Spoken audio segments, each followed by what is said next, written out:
Hello friends, जय Hind study group के इस यूट्यूब चैनल में आप सभी का बहुत बहुत स्वागत है। दोस्तों, आज हम जिस टॉपिक पे बात करने वाले हैं वो टॉपिक है बायोलॉजी। यानी कि हम आज बायोलॉजी का बेसिक इंट्रोडक्शन की बात करेंगे। तो चलिए आइए आज की क्लास को स्टार्ट करते हैं। देखिए, सबसे पहले हमें इस बायोलॉजी टर्म का मतलब समझना बहुत ज़रूरी है। इस बायोलॉजी को हिंदी में जीव विज्ञान कहा जाता है।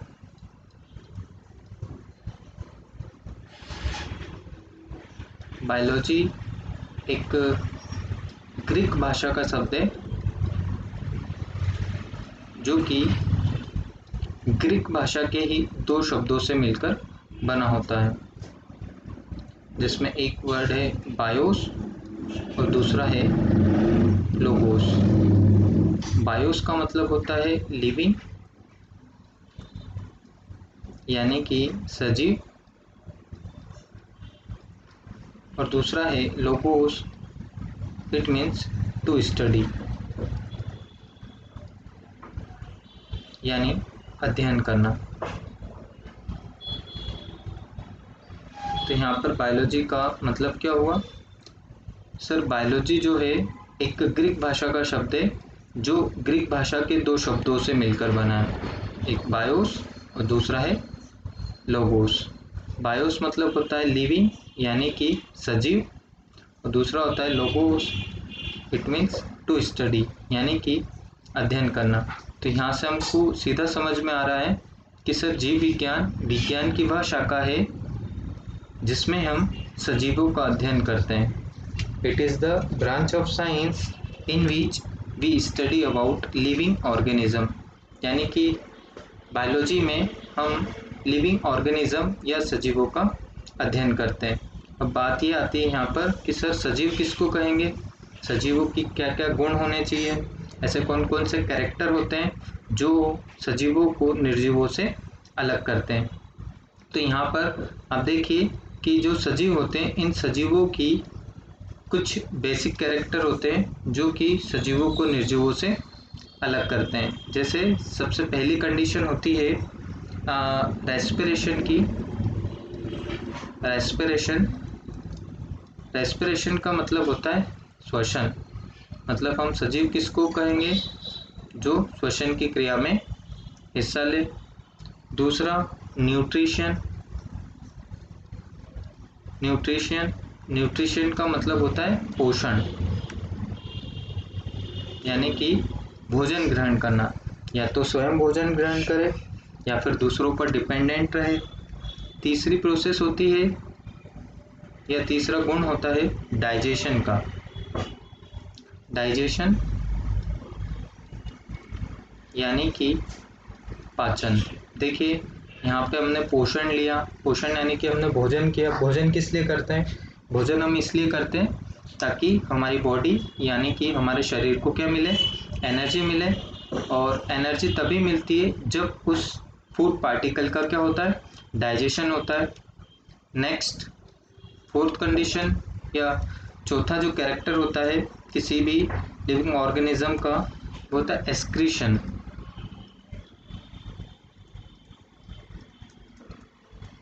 एक्सक्रीशन मतलब होता है उत्सर्जन। अब आप लोगों को पता है, हम जो भी खाना खाते हैं तो हमारी बॉडी में कुछ वेस्ट मटेरियल बनता है। उस वेस्ट मटेरियल को हमारी बॉडी के द्वारा एक्सक्रीट आउट कर दिया जाता है। तो उस प्रोसेस को क्या कहा जाता है, उत्सर्जन कहा जाता है। नेक्स्ट, यदि हम बात करें कौन सा गुण होना चाहिए, तो सजीवों की क्वालिटी होती है कि वह ग्रोथ करते हैं। ग्रोथ यानी कि वृद्धि। जैसे आप समझ सकते हैं कि हम पहले बच्चे थे, हमारे अंदर ग्रोथ हुई, अब हम बड़े हो गए। नेक्स्ट, सजीवों में प्रोटोप्लाज्म उपस्थित रहता है। प्रोटोप्लाज्म को बोला जाता है जीव द्रव्य।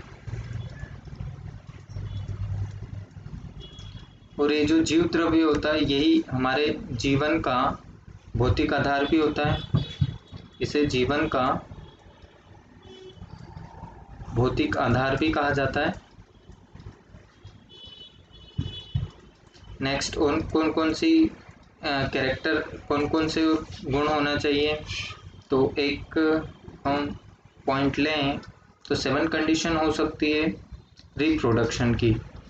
रिप्रोडक्शन मतलब प्रजनन। इट मीन्स क्या हुआ कि वह अपने ही जैसे प्रतिरूप को बनाने की क्या रखता हो, क्षमता रखता हो। साथ ही साथ में एडॉप्शन की शक्ति होना चाहिए। एडॉप्टेशन मतलब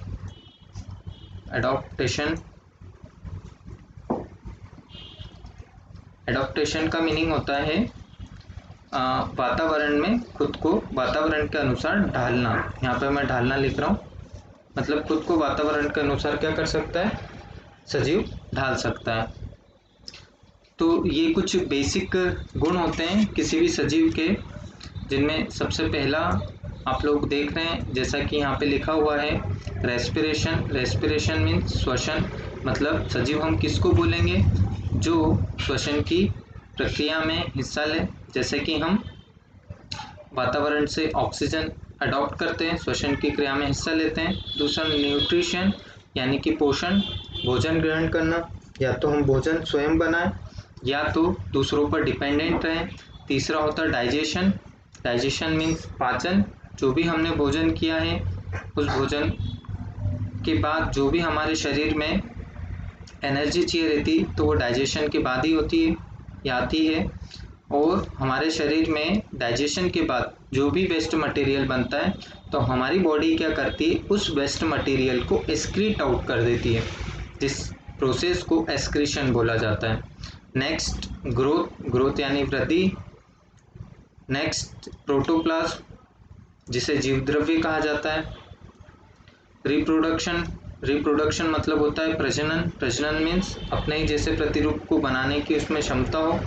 और एडॉप्शन मतलब वह खुद को वातावरण में क्या कर सकता है, ढाल सकता है। तो सजीव होने के लिए ये कुछ बेसिक कैरेक्टर या हम बोल सकते हैं गुण होते हैं जो कि सजीवों को निर्जीवों से अलग करते हैं। इनमें से यदि कोई भी 5 कैरेक्टर यदि किसी जीव में उपस्थित हो तो वह जीव क्या कहलाता है, सजीव कहलाता है। तो यहाँ आपको सीधा सीधा समझ में आ रहा है कि सर बायोलॉजी क्या है। सर बायोलॉजी यानी कि जीव विज्ञान एक ग्रीक भाषा का शब्द है, जो कि ग्रीक भाषा के ही 2 शब्दों से मिलकर बना है। एक है बायोस, दूसरा है लोगोस। बायोस मीन्स होता है लिविंग यानी कि सजीव, और लोगोस मीन्स होता है टू स्टडी यानी कि उस चीज़ के बारे में अध्ययन करना। तो यहाँ बायोलॉजी का सीधा मीनिंग दिख रहा है कि बायोलॉजी यानी कि जीव विज्ञान, जिसमें हम सजीवों का अध्ययन करते हैं। अब सजीवों के कौन कौन से गुण होते हैं तो ये मैंने आप लोगों के लिए लिख दिए हैं कि सजीवों के अंदर ये कुछ इसके अलावा भी होते हैं, परंतु इनमें से कोई से भी यदि 5 गुण किसी जीव में मौजूद हैं तो उसे हम क्या कहेंगे, सजीव कहेंगे। अब यहाँ से नेक्स्ट क्वेश्चन ये आ सकता है कि ये सर ये जो बायोलॉजी टर्म है या ये जो बायोलॉजी नाम है ये किसके द्वारा दिया गया था। तो देखिए ये जो जीव विज्ञान या बायोलॉजी टर्म है ये 2 साइंटिस्ट थे, एक का नाम था लेमार्क और दूसरे साइंटिस्ट थे ट्रेविनियस। ये 2 साइंटिस्ट थे, एक थे लेमार्क और दूसरे थे ट्रेविनियस।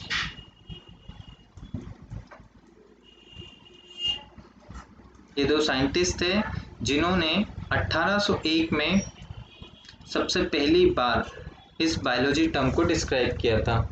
यानी बायोलॉजी नाम किसके द्वारा दिया गया था, तो एक थे लेमार्क और दूसरे थे ट्रेविनियस। ये लेमार्क जो थे ये फ्रांस से थे और जो ट्रेविनियस थे ये जर्मनी से थे। तो आप लोग ये फैक्चुअल्स क्वेश्चंस में आ सकते हैं, तो आप लोग इसको याद रखिएगा कि ये जो बायोलॉजी टर्म है या ये जो बायोलॉजी है ये नाम किसके द्वारा दिया गया। तो ये नाम दिया गया था लेमार्क और ट्रेविनियस के द्वारा। लेमार्क जो कि फ्रांस से थे और ट्रेविनियस जो कि जर्मनी साइंटिस्ट थे। इन्होंने 1801 में इस बायोलॉजी शब्द का क्या किया था, प्रयोग किया था। अब सर हम नेक्स्ट देखते हैं कि सर इस बायोलॉजी की कितनी शाखाएं होती हैं। तो देखिए ये जो बायोलॉजी है, इस बायोलॉजी की बहुत सारी शाखाएं होती हैं। जीव विज्ञान की बहुत सारी शाखाएं होती हैं, परंतु मेनली पढ़ने के लिए हम सिर्फ 2 ही शाखाओं को पढ़ते हैं। जीव विज्ञान की मुख्य 2 शाखाएं होती हैं। कौन कौन सी होती हैं? तो देखिए जो सबसे पहली शाखा है, इस शाखा को बोला जाता है बॉटनी। और बॉटनी का हिंदी क्या होता है? वनस्पति या पादप विज्ञान।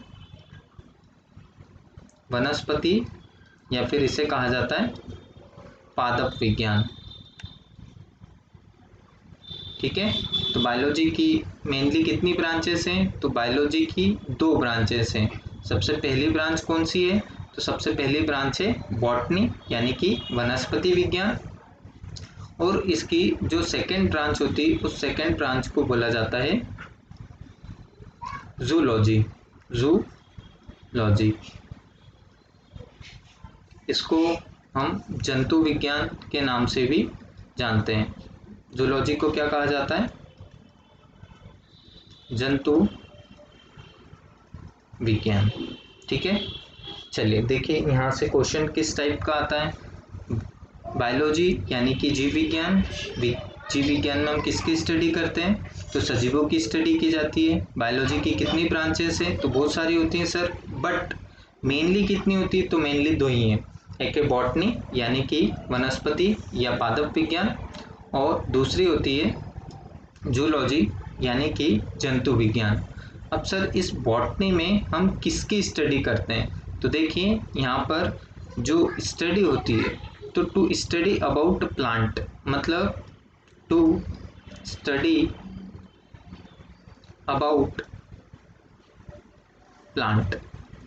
सीधा सा समझ में आ रहा है कि सर बॉटनी यानी कि वनस्पति या पादप विज्ञान में हम प्लांट यानी कि पेड़ पौधों की स्टडी करते हैं। एक क्वेश्चन यहाँ से आता है कि who is the father of botany? Who is the father of botany? Father of botany यानी कि वनस्पति विज्ञान के जनक या वनस्पति विज्ञान का पिता किसे कहा जाता है? तो एक साइंटिस्ट थे, उनका नाम है थियोफ्रेस्टिस। थियोफ्रेस्टिस एक साइंटिस्ट थे, थियोफ्रेस्टिस।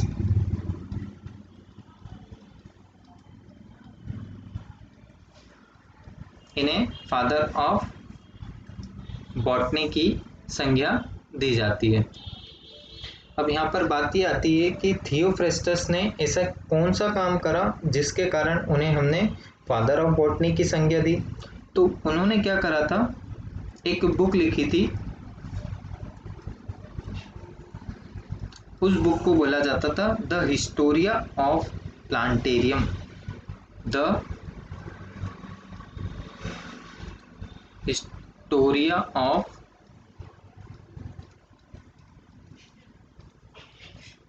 प्लांटेरियम।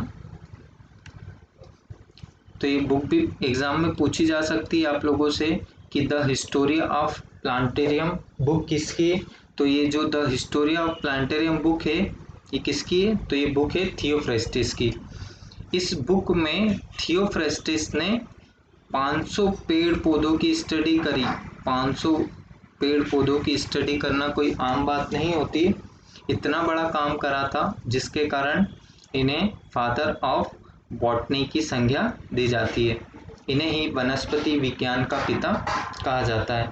तो यहाँ से आप लोगों के 2 क्वेश्चंस बन सकते हैं, जैसे बॉटनी यानी कि वनस्पति विज्ञान, इसमें हम किसकी स्टडी करते हैं? तो टू स्टडी अबाउट प्लांट, यानी सर जब हम पेड़ पौधों की बात करेंगे तो हम किसकी बात करें? बॉटनी की बात करें।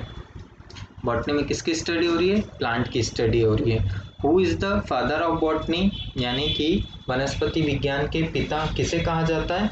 तो वो कहा जाता है थियोफ्रास्टिस को। और थियोफ्रास्टिस की जो बुक है उस बुक का नाम क्या है? The historia of plantarum. इसमें उन्होंने 500 पेड़ पौधों की मॉर्फोलॉजी के बारे में बताया, 500 पेड़ पौधों के बारे में बताया, उनकी कार्यकी के बारे में बताया, जिसके कारण थियोफ्रास्टिस को हम फादर ऑफ बॉटनी की संज्ञा देते हैं। तो आई थिंक आपको यहाँ तक समझ में आगे आ गया होगा। चलिए आगे बढ़ते हैं। बायोलॉजी की जो दूसरी मेन ब्रांच होती है उसको बोला जाता है जूलॉजी। अब आप यहाँ पर देखेंगे कि जो दो वर्ड है, एक है जू और दूसरा है लॉजी।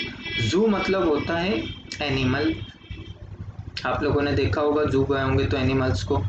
और साइंस में कहीं पर भी यदि आपको लॉजी टर्म दिखे तो लॉजी टर्म का मतलब होता है उसके बारे में स्टडी करना, मतलब टू स्टडी करना। तो यहाँ सिंपल सा आप लोगों को समझ में आ ही गया होगा कि सर जूलॉजी यानी कि जंतु विज्ञान में हम किसके बारे में स्टडी करेंगे? तो यहाँ पर हम किसके बारे में स्टडी करेंगे? तो to study about animal, to study about animal. यानी कि सर जूलॉजी में किसकी स्टडी की जाती है? एनिमल्स की स्टडी की जाती है। यहाँ से क्वेश्चन आएगा आप लोगों के लिए, who is the father of zoology? Who is the father of zoology?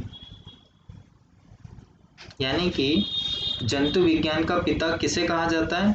तो जंतु विज्ञान का जो पिता है वो कहा जाता है एरिस्टोटल को। आपने नाम सुना होगा अरस्तु का,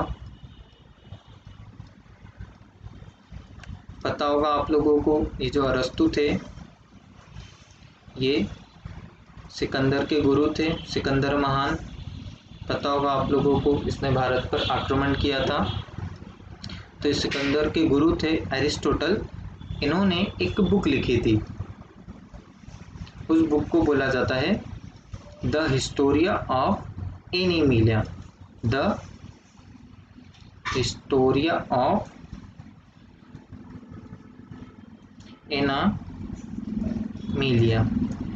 इस द हिस्टोरिया ऑफ एनिमिलिया में एरिस्टोटल ने 500 जीव जंतु की स्टडी करी, उनकी मॉर्फोलॉजी के बारे में बताया।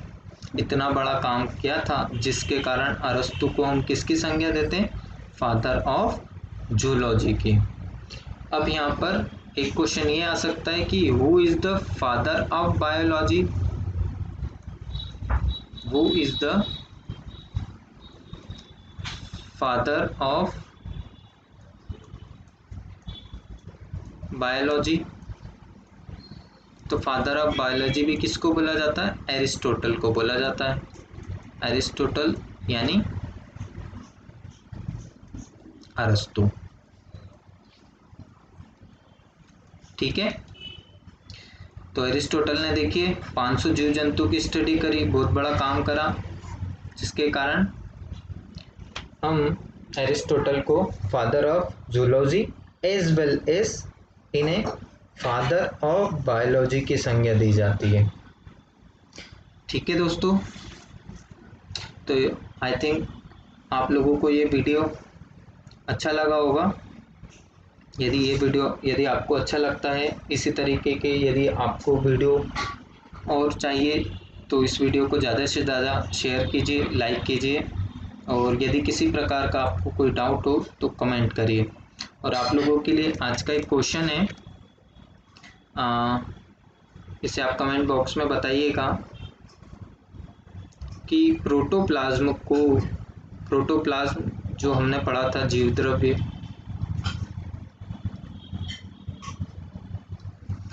इसे जीवन का भौतिक आधार किसने कहा?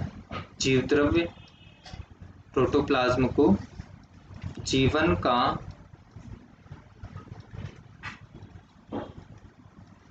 भौतिक आधार किसके द्वारा दिया गया है, ये किसके द्वारा कहा गया है।